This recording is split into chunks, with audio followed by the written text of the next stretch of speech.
नमस्ते विद्यार्थियों, डॉक्टर कीर्ति की हिंदी की दुनिया में आपका स्वागत है। आज मैं आपके लिए कक्षा 12वीं हिंदी युवक भारती इसका छठा अध्याय पाप के चार हथियार, जिसे लिखा है कन्हैयालाल मिश्र प्रभाकर जी ने, इसका स्वाध्याय लेकर आई हूँ। आज हम इसके स्वाध्याय को देखने वाले हैं और स्वाध्याय करने से पहले हम थोड़ा सा लेखक के बारे में जान लेते हैं। तो लेखक के बारे में जानने के लिए आइए हम उनके परिचय को देखते हैं। लेखक का जीवन परिचय। कन्हैयालाल मिश्र जी का जन्म 26 सितंबर 1906 को उत्तर प्रदेश के देवनंद गांव में हुआ। आप हिंदी के कथाकार, निबंधकार, पत्रकार तथा स्वतंत्रता सेनानी थे। आपके पत्रकारिता में स्वतंत्रता के स्वर को ऊंचा उठाया और आपके निबंध भारतीय चिंतन धारा को प्रकट करते हैं। यानी इनकी जो पत्रकारिता थी उसमें उन्होंने स्वतंत्रता के लिए ज़्यादा से ज़्यादा लिखा, यानी स्वतंत्रता के स्वर को उठाया। उसके अलावा इनके निबंध में हमको भारतीय दर्शन ज़्यादा होते, भारतीय संस्कृति के, भारतीय विचार के। आपका संपूर्ण साहित्य मूलतः सामाजिक सरोकारों का शब्दांकन है, यानी इनके संपूर्ण साहित्य में हमें सामाजिक विषय जो है वो ज़्यादा दिखाई देते हैं। आपने साहित्य और पत्रकारिता को व्यक्ति और समाज के साथ में जोड़ने का प्रयास किया है, यानी जो भी इनका लिखा है इन्होंने, जो भी रचनाएं थी इनकी वो, प्लस इनकी जो पत्रकारिता जो ये करते थे, इन सब के साथ में इसको इन्होंने व्यक्तियों के साथ में और समाज के साथ में जोड़ने का जो है भरपूर प्रयास किया है। आप भारत सरकार द्वारा पद्मश्री सम्मान से विभूषित है। आपकी भाषा सहज, सरल और मुहावरेदार है, जो कथ्य को दृश्यमान और सजीव बना देती है। यानी इनकी जो भाषा है वो इतनी सहज है और इतनी सरल है, या हम यूँ कह सकते हैं कि क्षेत्रीय भाषा का उपयोग इन्होंने किया है। इनकी भाषा हमें मुहावरेदार दिखाई देती है। कहने का मतलब कम शब्दों में ज़्यादा से ज़्यादा बात कहने का जो ताकत है वो इनके लेखन में हमको दिखाई देता है। इसके साथ ही साथ जो ये कहते हैं अर्थात कथ्य और जो लिखते हैं वो हमें दृश्यमान और सजीव बना देती है ना। कथ्य जो भी ये कहना चाहते हैं वो हमें हमारी आंखों के सामने उसकी तस्वीर बन जाती है और वो हमें सजीव रूप में दिखाई देने लगता है। तत्सम शब्दों का प्रयोग भारतीय चिंतन मनन को अधिक प्रभावशाली बनाता है। अब हम तत्सम और तद्भव शब्द, ये अगर आपको पता हो तो आप इसका अर्थ अच्छे से समझ सकते हैं कि तत्सम शब्द जो है सीधे सीधे संस्कृत से आए हुए शब्द होते हैं। तो तत्सम शब्दों का प्रयोग अर्थात संस्कृत में शब्दों का प्रयोग जो होता है वो इनके भाषा को, इनकी रचनाओं को ज़्यादा से ज़्यादा भारतीय चिंतन मनन को प्रभावशाली बना देता है ना। यानी इनके जो भाषा है उसको प्रभावशाली बना देता है, क्योंकि हम देखते हैं कि इन्होंने उस भाषा का उपयोग किया या उन शब्दों का उपयोग किया जो संस्कृत से सीधे सीधे हमारी भाषा के अंतर्गत आए हुए हैं। आपका निधन 1995 में हुआ। प्रमुख कृतियों में देखते हैं धरती के फूल, इनका कहानी संग्रह है। जिंदगी मुस्कुराई, बाजे पायलिया के घुंघरू, जिंदगी लहलहाई, महके आंगन चहके द्वार निबंध संग्रह है। दीप जले, शंख जले, माटी हो गई सोना, संस्मरण एवं रेखा चित्र है। और इसके अलावा इनकी और कई रचनाएं हैं। विधा का परिचय देखते हैं। विधा का परिचय यानी जो हम ये लेसन अभी पढ़ने के लिए जा रहे हैं, पाप के चार हथियार, इसका हम देखते हैं क्या इसके बारे में लिखा हुआ है। निबंध का अर्थ है विचारों को भाषा में व्यवस्थित रूप से बांधना, क्योंकि अभी आप लोग 12th में पहुंच गए, आपको पता ही है निबंध लेखन हर साल का एक इम्पॉर्टेंट विषय रहता है आपके एग्ज़ाम का। और निबंध यानी क्या, तो हमारे विचारों को जैसा हमारे दिमाग में आ रहा है, जिस तरह से हम चिंतन मनन कर रहे हैं, विचार कर रहे हैं, उसको लिखना। तो निबंध का अर्थ है विचारों को भाषा में व्यवस्थित रूप में बांधना। और उसको हम क्या करते हैं, हमारे शब्दों में, हमारी भाषा में, हम जो भी भाषा में लिखना चाहते, चाहे वो हिंदी हो चाहे वो और कोई भाषा हो, उसमें हम उसे व्यवस्थित रूप से उसका जो है ढांचा बनाते हैं। हिंदी साहित्य शास्त्र में निबंध को गद्य की कसौटी माना गया है ना। निबंध क्या है, गद्य की कसौटी, यानी गद्य का टेस्ट है एक तरह से। निबंध विधा में जो पारंगत है, यानी जिसको ये बहुत अच्छे से आती है, वह गद्य की अन्य विधाओं को सहजता से लिख सकता है। यानी निबंध लेखन इतना ज़्यादा आवश्यक अंग बन गया है साहित्य का कि जिसको निबंध लिखने में जो पारंगत है, यानी जो बहुत एक्सपर्ट है, वही गद्य को भी बहुत अच्छे से सरलता से इजीली लिख सकता है। निबंध विधा में वैचारिकता का अधिक महत्व होता है, क्योंकि निबंध लिखते समय हम अपने विचारों को महत्व देते हैं। हम क्या सोचते हैं, हमारी विचारधारा क्या है, उसका ज़्यादा महत्व निबंध लिखने में होता है। तथा विषय को प्रखरता से पाठकों के सम्मुख रखने की सामर्थ्य होती है, क्योंकि निबंध में हम जो भी हमें विषय दिया रहता है उस विषय को क्या करते हैं, इसको विस्तार करते हैं ना। पर वो विस्तार हमारे अपने विचारों के अनुसार होता है, उसके कोई सीमा नहीं होती, उसमें उसमें कोई बंधन नहीं होता, हम उसको बिना बंधन के, बिना सीमा के जो है विस्तारित करते हैं। और उसके अंदर जो है उस विषय को हम अपने पाठकों को, यानी जो पढ़ने वाले उनके सामने हम इतने अच्छे से रखते हैं कि वो जो विषय है वो उनको अच्छे से समझ में आ जाए। उसी को हम निबंध लेखन बोलते हैं। और फिर गद्य भी वैसे ही होता है कि जो लेखक कहना चाहते हैं वो हम लोगों को अच्छे से क्लियरली समझ में आ जाए, सीधा सीधा जो लेखक कहना चाहता है वो हमें समझ में आ जाए, उसे गद्य कहा जाता है। पाठ परिचय देखते हैं। इस पाठ में क्या है, तो प्रत्येक युग में विचारकों, दार्शनिकों, संतों, महापुरुषों ने पाप, अपराध, दुष्कर्मों से मानव जाति को मुक्ति दिलाने का प्रयास किया। परंतु विडंबना यह है कि आज भी विश्व में अन्याय, अत्याचार, भ्रष्टाचार, पाप और दुष्कर्मों का बोलबाला है। यानी हम देखते हैं कि हर युग में ऐसे संत, महापुरुष, दार्शनिक लोग या ऐसे बड़े बड़े कई महान लोग हुए हैं जिन्होंने मनुष्य जाति को जो है कई तरीके की मतलब गलत चीज़ों से, दुष्कर्मों से, अपराधों से, पाप से इनसे बचाने का प्रयत्न किया है, हमें समझाने का प्रयत्न किया है, समाज को समझाने का प्रयत्न किया है कि क्या गलत है, क्या सही है, हमें किस दिशा में जाना चाहिए, किस दिशा की ओर बढ़ना चाहिए, हमारा लक्ष्य क्या होना चाहिए और हमें किस तरह के कर्म करना चाहिए। परंतु फिर भी जो है विडंबना, यानी मुश्किल तो यह है, परेशानी तो यह है कि आज भी जो विश्व है उसमें अन्याय, अत्याचार और भ्रष्टाचार, पाप और दुष्कर्म का बोलबाला है। यानी ये बहुत बड़ी संख्या में आज भी हमारे समाज में व्याप्त है, पूरे विश्व भर में व्याप्त है। और मनुष्य जाने अनजाने इन्हीं का समर्थक बना हुआ है। और मनुष्य जो है क्या करता है, जाने अनजाने में इन्हीं सब चीज़ों का समर्थन करता रहता है। जैसे भ्रष्टाचार पता है कि नहीं करना चाहिए, लेकिन कहीं ना कहीं जाने अनजाने में इसका समर्थन करता ही रहता है। अन्याय नहीं होना चाहिए पता है, पर अन्याय का जो है समर्थन करता ही रहता है। हमारे हाथ से पाप न हो, दुष्कर्म न हो, ये सोचते हुए भी जाने अनजाने में कहीं ना कहीं मनुष्य जो है ये सारे कार्य करता रहता है। समाज संतों, महापुरुषों की जयंतियाँ मनाता है ना। संत महापुरुष जो समाज को बदलने का, समाज को नई दिशा देने का कार्य करते हैं जीवन पर्यंत, तो उनके जीते जी तो उनको नहीं माना जाता, लेकिन जब वो मर जाते हैं तो उनकी मृत्यु के बाद में हम उनकी जयंतियाँ जरूर बनाते हैं ना। जय जयकार करता है, यानी उनकी जय जयकार उदो उदो करते हैं, उनके स्मारकों का निर्माण करवाता है। यानी फिर हम उनको याद करते हैं कि उन्होंने ये कहा था, वो कहा था, उनके विचार ऐसे थे, वो समाज को ये दिशा देना चाहते थे। और इन सब बातों के आधार पर हम जनता को, मतलब आज का युग जो है जनता को फिर पागल बनाकर जो पिछले जो संत महापुरुष है उनकी बातों की जय जयकार करता है, उनकी जयंतियाँ मनाता है, उनके स्मारक बनाता है, परंतु उनके विचारों को आचरण में नहीं उतारता। ये जरूर बताते हैं कि वो ऐसा कहा करते थे, उनको ये चीज़ पसंद थी, वे समाज में ये करना चाहते थे, वो करना चाहते थे, लेकिन कोई भी व्यक्ति उसको आचरण में नहीं उतारता, अपने स्वभाव में नहीं उतारता, रोज़मर्रा के जीवन में नहीं उतारता। ऐसा क्यों होता है?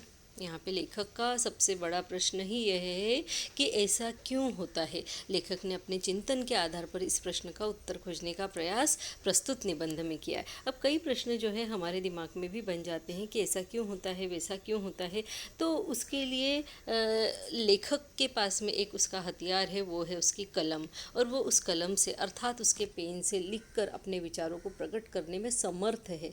हम तुम जैसे लोग, बहुत से लोग चाहते हैं बहुत कुछ करना, लेकिन न तो हमारी कलम में उतनी ताकत होती है और न ही हमारे विचारों में उतनी ताकत होती है, न ही हिम्मत होती है कि बाहर निकल के कोई ऐसा कदम उठाया जाए। लेकिन लेखक के पास में उसकी जो कलम है वही उसका हथियार है, वही उसकी ताकत है और वही उसकी सबसे बड़ी शक्ति है। तो यहाँ पर जो लेखक है वो इस बारे में हमें क्या कहना चाहते हैं, उन्होंने क्या विचार किया है, कि वो क्या सोच रहे हैं कि ऐसा क्यों होता है, वो हमें बताया गया है। आइए हम देखते हैं इसके अंतर्गत शब्दार्थ दिए हुए। खूबियों का पुंज यानी विशेषताओं का गुच्छा, पीड़क यानी पीड़ा पहुंचाने वाला, एकांगी यानी एक पक्षीय, पैने मीन्स तीखे या धारदार, बखान यानी वर्णन, लोकोत्तर यानी सामान्य लोगों से ऊपर विशिष्ट व्यक्ति है ना, अजय यानी जिसे जीता न जा सके, अंबार यानी ढेर, विडंबना यानी उपहास करना, मजाक उड़ाना, प्रलाप करना यानी निरर्थक बातें करना, बकवास करना, फालतू की बातें करना, शहादत यानी बलिदान, शहीद हो जाना, उपसंहार यानी सार, निष्कर्ष या हम जिसको कहे कंक्लूजन, फलितार्थ यानी सारांश या निचोड़ या तात्पर्य या उसको कहे टिप्पणी है ना, या फिर उसको समरी है ना, खंडित यानी भग्न या टूटा हुआ, जिसके अवशेष थोड़े बहुत रह गए उसे हम खंडित कहते हैं। विद्यार्थियों, यहाँ इस लेसन के स्वाध्याय को शुरू करने से पहले मैं आपसे एक रिक्वेस्ट करना चाहती हूँ कि मेरे इस चैनल को देखने के बाद ऐसे ही आगे मत बढ़ जाइए, बल्कि इसे लाइक कीजिए, सब्सक्राइब कीजिए, हो सके तो अपने फ्रेंड्स के साथ में शेयर भी ज़रूर कीजिए, क्योंकि आपको पता है ये शेयर करने से, मिल बांट कर पढ़ने से ज्ञान बढ़ता है, कभी भी कम नहीं होता। इस बात को कभी भी मत भूलिएगा। आइए हम आगे देख लेते हैं। मुहावरे हमको इस लेसन के अंदर दिए गए हैं। उसमें पहला है ढांचा डगमगा उठना, यानी कि आधार हिल उठना। अब इसका वाक्य आपको बनाना है। जैसे कि जो मनुष्य समाज को बदलने की ताकत रखता है, वह समाज उसकी आवाज़ से समाज का ढांचा डगमगा उठता है। गले के नीचे उतरना यानी स्वीकार होना। महापुरुषों की बातें सीधे सीधे सामान्य मनुष्य के गले उतर जाती है ना, गले के नीचे उतर जाती है यानी स्वीकार हो जाती है। लहर को ऊपर से उतार देना यानी सिर झुकाकर संकट को गुजरने देना। मनुष्य को पता है कि क्या सही है, क्या गलत है, या समाज में हमें किस दिशा की ओर जाना चाहिए, परंतु फिर भी वह हर बात की लहर को अपने ऊपर से उतार देता है, यानी सिर झुकाकर जो है संकट को गुजरने देता है। विवश होना यानी लाचार हो जाना, यानी यहाँ पर हम लिख सकते हैं कि मनुष्य जो है अपने स्वयं के स्वभाव के आगे लाचार नहीं, विवश हो जाता है ना, क्योंकि मनुष्य को जब कुछ नहीं कर पाता तो वो क्या हो जाता है, विवश हो जाता है। ये आप यहाँ पे वाक्य बना सकते हैं। उसके बाद में हम यहाँ पे टिप्पणियाँ देखते हैं जो कि इम्पोर्टेंट है, आपको ये लिखने के लिए एग्जाम में आ सकता है। और उसके अंतर्गत दिया है जॉर्ज बर्नार्ड शॉ, इनका जो टिप्पणी यानी इनके बारे में कि आपका जन्म 26 जुलाई 1856 को आयरलैंड में हुआ, आपको साहित्य का नोबेल पुरस्कार प्राप्त हुआ। शॉ जो है महान नाटककार, कुशल राजनीतिज्ञ तथा समीक्षक रह चुके हैं। Pygmalion, doctor's dilemma, man and superman, Caesar and Cleopatra आदि इनके प्रसिद्ध नाटक है। तीर्थकर में देखते हैं जैन धर्मियों के 24 उपास्य मुनि, इनको हम तीर्थंकर कहते हैं। सुकरात, इनको हम यूनानी दार्शनिक। सुकरात का जन्म 2500 वर्ष पहले एथेंस में हुआ था और युवकों से संवाद स्थापित कर उन्हें वे सोचने की दिशा में प्रवृत्त करते थे। आप प्रसिद्ध विचारक प्लेटो के गुरु थे, है ना। प्लेटो के गुरु सुकरात थे और सुकरात ने हमेशा एक ही काम किया है सुकरात ने, कि उन्होंने युवकों से जो है संवाद साधे, उनसे बात किए और उनकी जो सोचने की दिशा है उसको बदला, है ना। शिक्षा के ढांचे को बदलने का उन्होंने प्रयत्न किया। उसके बाद में हम देखते दयानंद कौन थे, आर्य समाज के संस्थापक स्वामी दयानंद सरस्वती समाज सुधारक के रूप में जाने जाते हैं। आज जो हम ये लेसन पढ़ने वाले पाप के 4 हथियार, उसके अंदर हम समाज सुधारकों के बारे में पढ़ते हैं। तो हम देखते हैं कि आर्य समाज के जो संस्थापक है वो कौन थे, स्वामी दयानंद सरस्वती थे। और आपको योग शास्त्र तथा वैद्यक शास्त्र का भी ज्ञान प्राप्त था। इन्हें योग शास्त्र भी आता था, इन्हें वैद्य शास्त्र भी आता था। ब्रह्मास्त्र पुराणों के अनुसार एक प्रकार का अस्त्र जो मंत्र के द्वारा चलाया जाता था, उसे हम ब्रह्मास्त्र कहते हैं। जैसे कि आप रामायण या महाभारत में आपने उसके जो कैरेक्टर्स हैं उनको ब्रह्मास्त्र का उपयोग करते हुए कई बार देखा होगा। आगे देखते हैं हम स्वाध्याय के अंतर्गत क्या दिया हुआ है। तो आपको जो पाप के 4 हथियार है, इसका जो आपका स्वाध्याय है वो आपको दिया हुआ है पेज नंबर 34 पर। और इसमें दिया है पहला क्वेश्चन है कृतिपूर्ण कीजिए। कृतिपूर्ण कीजिए के अंतर्गत है आपको पहला पाप के 4 हथियार ये है। पाप के 4 हथियार कौन कौन से, नंबर 1 उपेक्षा, नंबर 2 निंदा, नंबर 3 हत्या और नंबर 4 जो है वो है श्रद्धा। आइए हम नेक्स्ट क्वेश्चन देखते हैं। जॉर्ज बर्नार्ड शॉ का कथन, क्या है उनका कथन, वे क्या कहते हैं, लोग उनकी बात को दिल लगी समझकर उड़ा देते हैं, लोग उनकी उपेक्षा करते हैं। उपेक्षा करना यानी ध्यान नहीं देना, है ना, उपेक्षित रखना सामने वाले को। उनकी बातों पर गौर नहीं करते, यानी उनकी बातों को ध्यान से सुनते नहीं है, या वो जो बोलते हैं उस पर ध्यान नहीं देते, है ना। अगला क्वेश्चन हम लोग देखते हैं क्या दिया है। शब्द संपदा हमें दिया हुआ है और शब्द संपदा के अंतर्गत हमें दिया हुआ है शब्द समूह के लिए एक शब्द लिखिए। और इसमें हमारा पहला शब्द समूह है जिसे व्यवस्थित न गढ़ा गया हो, उसे कहते हैं अनगढ़। जिस निंदा करने वाला, उसे हम कहते हैं निंदक।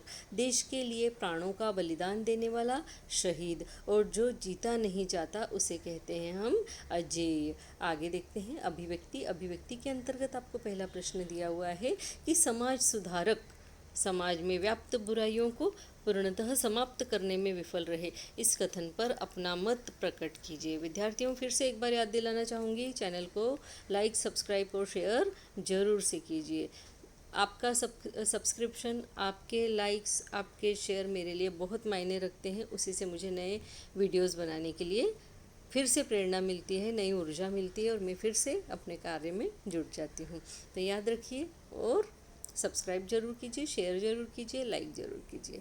आइए हम देखते हैं। क्वेश्चन है, समाज सुधारक समाज में व्याप्त बुराइयों को पूर्णतः समाप्त करने में विफल रहे, इस कथन पर अपना मत प्रकट कीजिए। इसको हमने इस तरीके से लिखा हुआ है कि संसार में अनेक समाज सुधारक ने समाज में व्याप्त बुराइयों को मिटाने में अपना अतुलनीय योगदान दिया है, परंतु फिर भी वे पूरी तरह से बुराइयों को मिटा पाने में असमर्थ रहे। यानी कई समाज सुधारक आए और गए, कई लोगों ने समाज में जो बुराइयां हैं, सबको पता है कि किस तरीके की बुराइयां, उनको दूर करने का प्रयोग भी किया, प्रयत्न भी किया, उसके लिए अतुलनीय योगदान दिया। कई लोगों ने अपने जीवन तक उस पर गंवा दिए हैं ना, परंतु फिर भी वे पूरी तरह से बुराई को मिटा पाने में असमर्थ रहे हैं, क्योंकि उन्हें जनता से उतना सहयोग नहीं मिल पाता जितने की वे उन्हें अपेक्षा रहती है, क्योंकि जनता सहयोग दे तभी जो है समाज की सुधारना संभव है। लेकिन अगर जनता ही सहयोग नहीं देगी तो सुधारना की अपेक्षा हम नहीं कर सकते हैं। सभी लोग अपना भला चाहते हैं, यानी समाज में हर व्यक्ति अपना भला चाहता है, पर पर उनके भले के लिए कार्य करने वालों का साथ नहीं देना चाहता। यानी मनुष्य कहता है कि अरे हमारा भला हो, हमारा ये अच्छा होना चाहिए, वो अच्छा होना चाहिए।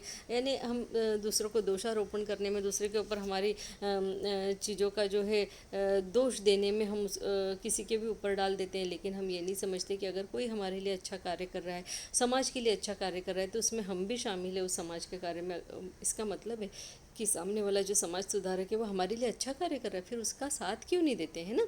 उसका साथ देना चाहिए, लेकिन फिर भी साथ नहीं देते हैं। सरकार से भी उचित सहयोग प्राप्त नहीं होता है। यानी जो व्यक्ति समाज को बदलना चाहते हैं उसको तो सरकार तक का उचित सहयोग नहीं मिल पाता। बड़े समाज सुधारकों में से एक बाबा साहेब अम्बेडकर जब महिलाओं के उत्थान के लिए सदन में हिंदू कोड बिल लेकर आए थे, तब नेहरू जी ने उनका साथ नहीं दिया था, है ना। अब हम यहाँ पे देखते हैं कि हमारे यहाँ स्त्रियों की स्थिति, यानी महिलाओं की स्थिति बहुत ही बदतर थी।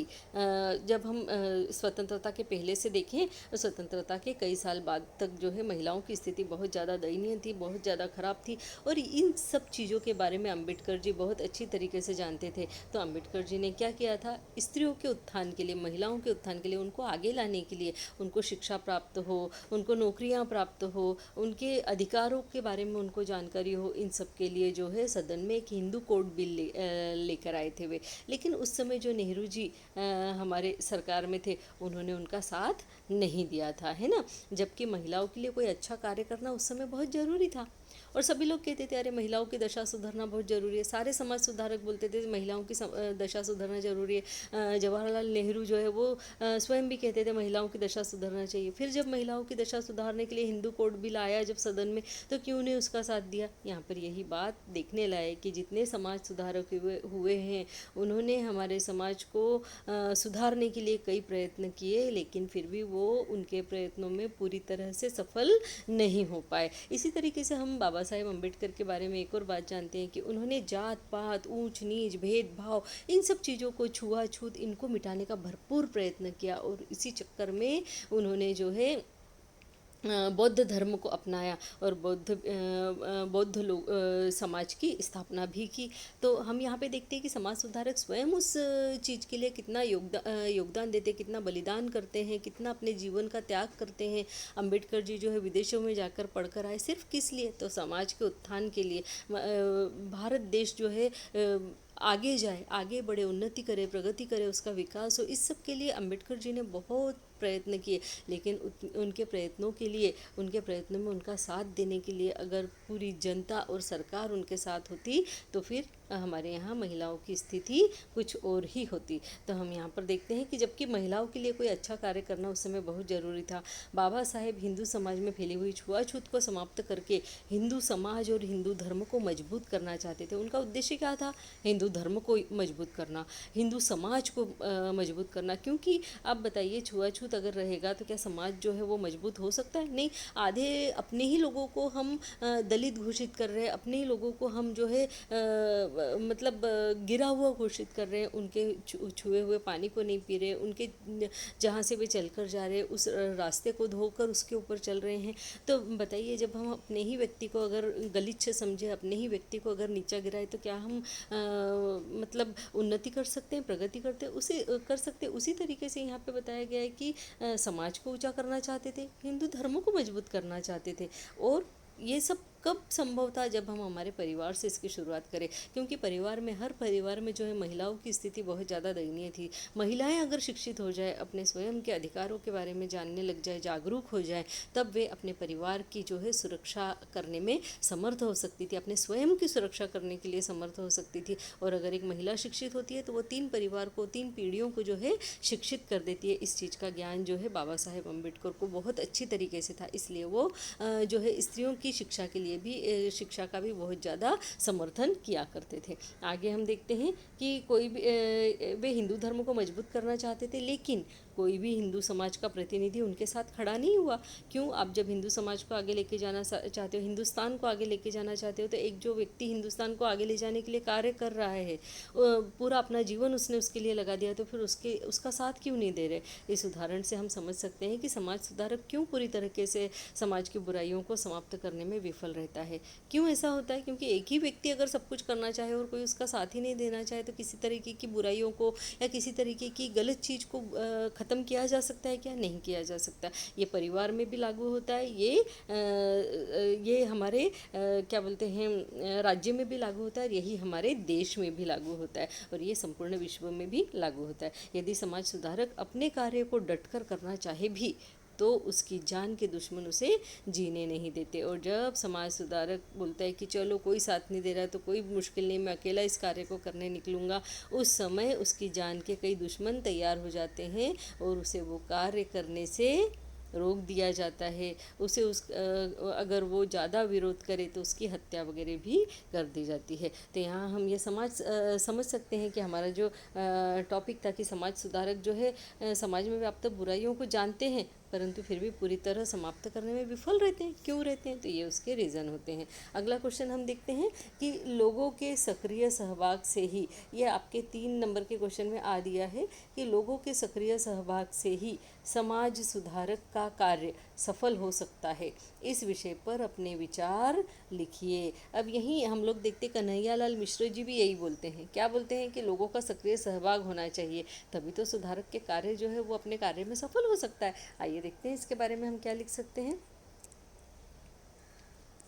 देखिए, समाज को तभी बदला जा सकता है जब हमारी मानसिकता बदलेगी। सबसे पहले हमें हमारी मानसिकता को बदलना है, हमारी सोच को बदलना है, हमारे विचार को बदलना है। समाज को बदलने से पहले हमें हमारी मानसिकता को बदलना होगा, समाज सुधारकों को सहयोग करना होगा। ये सबसे बड़ा पॉइंट है यहाँ पर। जो समाज को लेकर चिंतित है, कुछ अच्छा करना चाहते हैं, उनके इस कार्य में हमें उनका साथ देना चाहिए। बदलाव लाने के लिए हमें कार्य करना चाहिए। क्या कार्य करना चाहिए? सहयोग देने का कार्य करना चाहिए। इसके लिए एक बड़े संघ को बनाने की ज़रूरत है, क्योंकि अकेला व्यक्ति, अकेला चना जो है वो भाड़ नहीं फोड़ सकता। इसी तरीके से यहाँ पे बोला जाएगा कि कोई अकेला व्यक्ति पूरे समाज को जो है नहीं सुधार सकता। तो इसके लिए क्या करना है? एक संघ बनाने की ज़रूरत है। संघ यानी क्या? एक ग्रुप बनाने की ज़रूरत है, क्योंकि कोई अकेला व्यक्ति यह कार्य नहीं कर सकता है।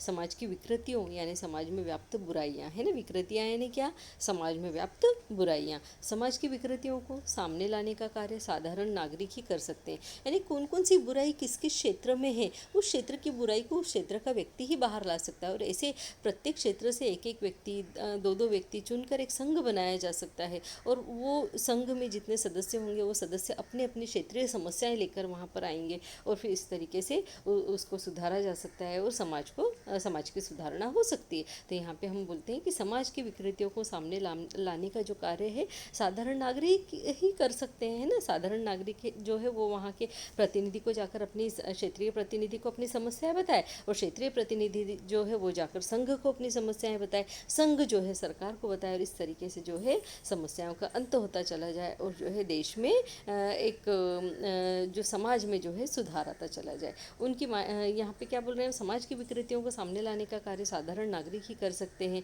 उनकी माहिती लेना और संघ तक पहुँचाना, इसके लिए निष्ठावान कार्यकर्ता, सेवक, सुधारक और मन से कार्य करने वालों की आवश्यकता है। यानी जो जो मन लगाकर कार्य करना चाहे, जिसकी इसमें रुचि है, जिसको ये कार्य पसंद है, वही आए और इस कार्य को करे। ऐसे लोगों की आवश्यकता है। जो मन से सुधारणा लाना चाहते हैं समाज में, ऐसे लोगों की आवश्यकता है। जो समाज की सेवा करना चाहते हैं, देश की सेवा करना चाहते हैं, ऐसे लोगों की आवश्यकता है। जो निष्ठावान कार्य करता है, अपना सब कुछ समर्पित कर देना चाहते हैं देश के लिए, निष्ठावान है, ऐसे लोगों की आवश्यकता है। तभी तो समाज सुधारक अपने ध्येय में सफल हो सकेंगे। उसको भी तो लोगों की ज़रूरत है, उसको सबके मदद की ज़रूरत है, तभी तो वे अपने ध्येय में यानी अपने उद्देश्य में जो है सफल हो पाएंगे। अगला क्वेश्चन हम लोग देखते हैं। पाठ पर आधारित लघुत्तरी प्रश्न, पाप के 4 हथियार, पाठ का संदेश लिखिए। हम इसको देख लेते हैं कि किस तरीके से हम लिख सकते हैं। तो पाप के 4 हथियार, इस पाठ के माध्यम से लेखक कन्हैया लाल मिश्र प्रभाकर समाज में व्याप्त एक ऐसी समस्या की ओर हमारा ध्यान आकर्षित करते हैं जिससे संपूर्ण मानव समाज त्रस्त है ना। संपूर्ण समाज में ये बीमारी लगी हुई है और वह समस्या है पाप, अन्याय और अत्याचार, है ना। लेखक कहते हैं इन समस्याओं से जूझते हुए लोग इनसे मुक्ति पाना चाहते हैं। जो पाप से जूझ रहे हैं, जो अन्याय से जूझ रहे हैं, जो अत्याचार से जूझ रहे हैं, वे सब लोग इनसे मुक्ति पाना चाहते हैं। अन्याय ने क्या, किसी व्यक्ति के प्रति अन्याय करना, उसका जो अधिकार है वो उसको न देना, अन्याय हो गया उसके, है ना। अत्याचार करना, किसी व्यक्ति को कुएं से पानी न भरने देना, किसी को छू लिया तो उसके हाथ का खाना न खाना, उसके घर का पानी नहीं पीना, वो जिस रास्ते से चले जाए उस रास्ते को धो डालना, उसे अपने कुएं पर पानी न भरने देना, ये सब क्या है, अत्याचार है। उसके अलावा पाप, किसी के साथ में जो है बुरे कार्य करना, इसको क्या कहा जाएगा, ये पाप की श्रेणी में आएगा। तो लेखक कहते हैं कि इन समस्याओं से जूझते हुए लोग इससे मुक्ति पाना चाहते हैं, परंतु यदि कोई व्यक्ति उन्हें मुक्ति का मार्ग बताता है तो वे उसका साथ नहीं देते। यानी जो लोग इन सब चीज़ों से जूझ रहे हैं, जिनके ऊपर ये सब चीज़ें बीत रही है, वो इस सब से मुक्ति पाना चाहते हैं, उनको ये अच्छा नहीं लगता, उनको बाहर आना है उस सब चीज़ से। लेकिन यदि कोई समाज सुधारक आए, कोई संत आए, कोई महात्मा आए, कोई महान व्यक्ति आए और उन्हें इन सब चीज़ों से मुक्ति दिलाना चाहे, आगे बढ़ाना चाहे, तो फिर ये लोग उनका साथ नहीं देते। क्यों नहीं देते? क्योंकि ये लोग उन लोगों से डरे हुए रहते हैं जो इन्हें डरा कर रखते हैं, जो इनके साथ पाप, अन्याय और अत्याचार करते हैं। उन लोगों से डर के मारे ये जो है सुधारकों का साथ नहीं देते।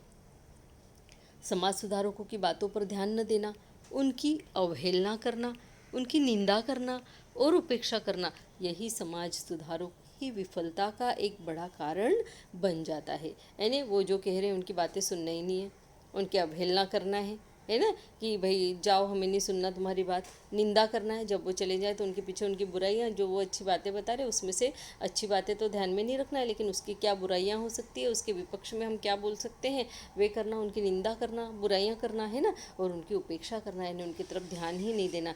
ये समाज सुधारकों की विफलता का यानी कि उनके फेल होने का एक सबसे बड़ा कारण होता है। परंतु यही लोग उन सुधारकों, महात्माओं या संतों की मृत्यु के पश्चात उन लोगों को लोकोत्तर बना देते हैं, है ना।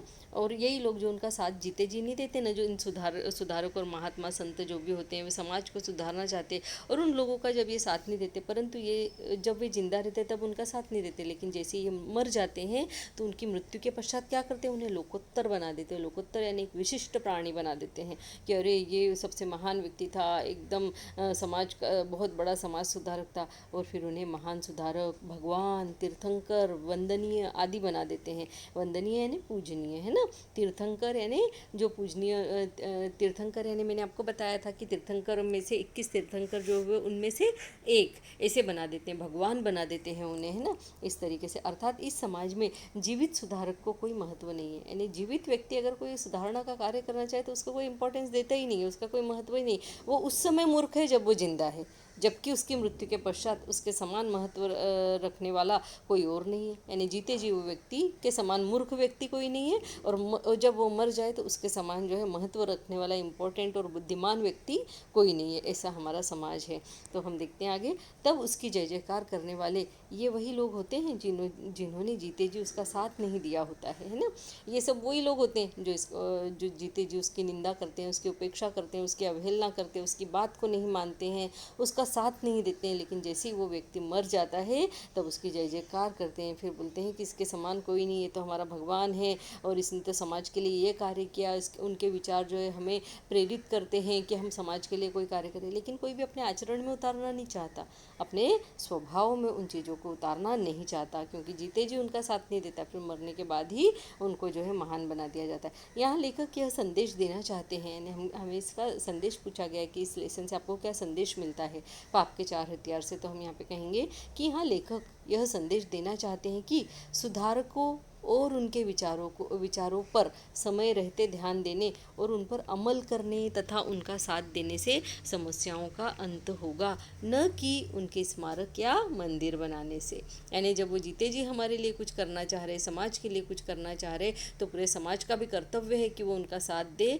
तब तो वो कुछ कर पाए, है ना, समस्याओं का अंत हो पाए। और समाज को ये कहा गया है यहाँ पे कि ये कतई ना करे कि उनके मरने के बाद में उनके स्मारक बनाए, बल्कि जीते जी क्यों ना उन्हें भगवान के समान मान लिया जाए और जीते जी ही क्यों ना उनकी बातों को मान लिया जाए। आगे देखते हैं, पाप के चार हथियार निबंध का उद्देश्य। ये आपको ये दिया है क्वेश्चन नंबर 4 में आ दिया है, पाप के चार हथियार निबंध का उद्देश्य। अभी हमने क्या देखा था, संदेश देखा था, अभी हमको उद्देश्य यहाँ पर स्पष्ट करना है। तो उद्देश्य के अंतर्गत हम देखते हैं कि क्या है। तो उद्देश्य में ये इस तरीके से हम लिख सकते हैं कि लेखक कहते हैं कि समाज में पाप है, जीवन में दोष है, कई कमियां हैं, है ना, व्यवस्था में अन्याय है, न्याय नहीं है, व्यवहार में अत्याचार है, समाज पीड़ित है और वह पीड़ित और पीड़क वर्गों में बंट गया है। पीड़ित यानी जिसके साथ में अन्याय हुआ है, जिसके साथ में अत्याचार हुआ है, वो पीड़ित है।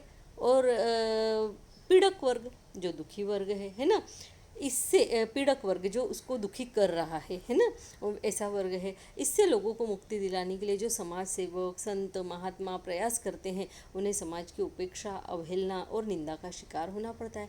यानी पीड़ित व्यक्ति को पीड़कों से बचाने का प्रयत्न करने के लिए समाज में जो सेवक आते हैं, संत आते हैं, महात्मा आते हैं, ये प्रयास करते हैं, प्रयत्न करते हैं, उनको समाज की उपेक्षा, अवहेलना और निंदा का शिकार होना पड़ता है। यहाँ तक कि कभी कभी उन्हें अपनी जान भी गंवानी पड़ती है।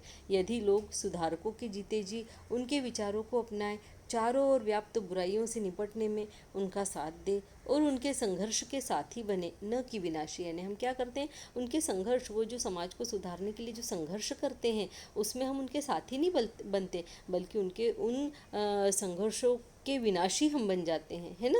वो जो कार्य करना चाहते हैं वो करने ही नहीं देते, उनकी जान तक लेने के लिए उतारू हो जाते हैं, यानी उनके जो कार्य हैं उसके हम विनाशी बन जाते हैं। तब इस समाज की बुराइयों को जड़ से समाप्त करते देर नहीं लगेगी, अगर हम उनके साथी बन जाए तो। उनके जीते जी यदि उनके विचारों पर अमल कर लिया जाए तो स्मारक बनाकर उनकी मृत्यु के बाद आंसू नहीं बहाने पड़ेंगे। सही बात है ना। अगर जीते जी उनकी बातों को समझ लिया जाए तो फिर बाद में स्मारक बनाकर और उनकी बातों को याद करके हमें आंसू नहीं बहाना पड़ेंगे। लाचारी किसी भी समस्या का हल नहीं हो सकता। सब मिलकर एक ध्येय के पीछे लग जाए तभी समाज से बुराई को दूर किया जा सकता है। आपको पता है ना कि मुट्ठी में ताकत होती है, पांचों उंगलियां जब अलग अलग हो जाती है तो ये क्या हो जाती है, क्षीण हो जाती है, शक्तिहीन हो जाती है। लेकिन जब इसकी मुट्ठी बन जाती है तो इसमें ताकत आ जाती है। तो इसी तरीके से जब एक समाज सुधारक के साथ में पूरा समाज मिलकर उस ध्येय के पीछे, उसके लक्ष्य के पीछे, उसने जो सोचा है उस बात के पीछे लग जाए तो समाज को बुराई से दूर करने में कोई देर नहीं लगेगी एवं एक स्वच्छ निर्मल मन वाले समाज का निर्माण हो पाएगा। यही इस पाठ का उद्देश्य है। यही यहाँ पर हमें जो है लेखक कन्हैयालाल मिश्र जी जो है उन्होंने बताने का प्रयास किया हुआ है। तो इस प्रकार से ये लेसन का जो स्वाध्याय है वो पूर्ण होता है। विद्यार्थियों, आपको अच्छे से समझ में आ गया होगा पाप के चार हथियार, इसका स्वाध्याय। अगर कुछ भी समझ में नहीं आया कमेंट बॉक्स में लिखकर आप मुझसे पूछ सकते हैं। मेरे इस चैनल को लाइक कीजिए, सब्सक्राइब कीजिए, हो सके तो अपने फ्रेंड्स के साथ में शेयर भी ज़रूर कीजिए, क्योंकि मिल बांट कर पढ़ने से ज्ञान बढ़ता है, कभी भी कम नहीं होता। इस बात को हमेशा ध्यान रखिए। इसी के साथ में धन्यवाद, नमस्ते।